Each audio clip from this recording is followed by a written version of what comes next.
కర్నూలు జిల్లా Adoni railway station సమీపంలో 37 లక్షల రూపాయల నగదు స్వాధీనం చేసుకున్నట్లు డీఎస్పీ శివనారాయణ స్వామి తెలిపారు.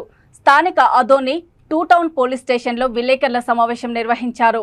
ఈ సందర్భంగా డీఎస్పీ మాట్లాడుతూ ఎన్నికల నేపథ్యంలో ఫ్లయింగ్ స్క్వాడ్స్ 2 టీం నాగేంద్రవారి బృందము 2 టౌన్ సిఐ గోపి ఆధ్వర్యంలో రైల్వే స్టేషన్ సమీపంలో తనిఖీలు నిర్వహించారు.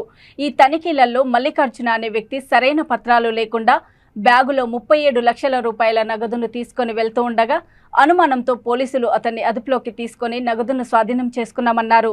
తనిఖీలో దొరికిన నగదును ఇన్కమ్ ట్యాక్స్ డిపార్ట్మెంట్కు అందిస్తామని డీఎస్పీ తెలిపారు.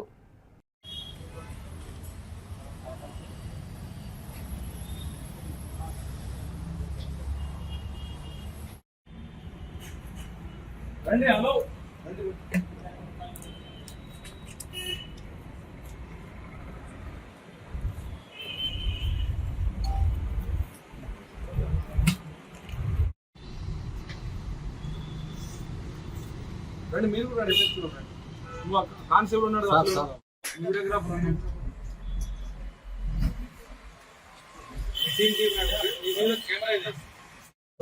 2 టౌన్ పోలీస్ స్టేషన్ పరిధిలో సిఐ గోపి గారికి రాబడిన సమాచారం మేరకు ఎఫ్ఎస్టీ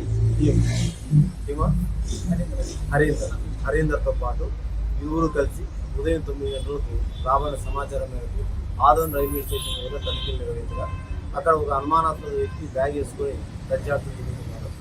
అతన్ని ఆపి సోదా చేయగా అతని బ్యాగులో అనధికారికంగా లెక్కలు లేని 37 లక్షల రూపాయల డబ్బు లభించింది. వాటి గురించి అతన్ని అడగా అతని పేరు మల్లికార్జున ఆదోని తెలిసింది. ఆ డబ్బు ఎందుకు తీసుకుంటున్నావు, ఎక్కడ తీసుకుంటున్నావు అంటే అతనికి సరైన సమాచారం జరిగింది. అందువలన ఎఫ్ఎస్టీ టీం వారు ఆ డబ్బులన్నీ స్వాధీనం చేసుకొని సంబంధిత అధికారులకు సమాచారం ఇవ్వడం జరిగింది. ఐటీ అధికారులకు కూడా సమాచారం ఇచ్చారు.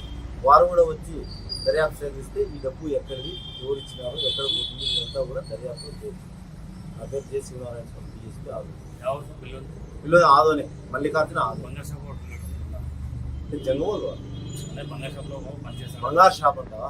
అదెందుకు తేలాలి, అతను సరైన సమాధానం ఇవ్వలేదు కాబట్టి ఎన్ని చేసినాము అతను విచారిస్తే పూర్తి సమాచారం. నా పేరు హరీందర్. మేము ఇక్కడ ఆదోని అసెంబ్లీ ఫ్లయింగ్ స్క్వాడ్ 2 టీమ్గా చేస్తున్నాము. ఈరోజు ఉదయం 9 గంటల ప్రాంతంలో మేము సాధారణ విధులు నిర్వహిస్తుండగా మాకు సిఐ సార్ గారు గోపి సార్ గారు వాళ్ళకి వచ్చిన ఇన్ఫర్మేషన్తో మేము మన ఆదోని రైల్వే స్టేషన్ సమీపంలో వెళ్ళి తనిఖీ చేయగా అక్కడ మల్లికార్జున అనే వ్యక్తి అనుమానాస్పదంగా ఉండడం జరిగింది. అతని దగ్గర ఉన్నటువంటి మనము బ్యాగులు చెక్ చేయగా అతని దగ్గర ఎటువంటి అధికారిక పత్రములు లేని నగదు ఉన్నట్లు గుర్తించాము. తర్వాత దానిని మేము అతన్ని అడగక అతన్ని మనకి అధికారికంగా పత్రం చూపించలేదు. కావున మనకి ఎలక్షన్ కోడ్ ఇది ఉన్నందువల్ల మేము ఆ క్యాష్ని స్వాధీనపరుచుకున్నాము. తదుపరి విచారణ జరుగుతుంది. విచారణలో ఏమనేది నెక్స్ట్ మనకి తెలుస్తుంది. ఎంత క్యాష్ సార్?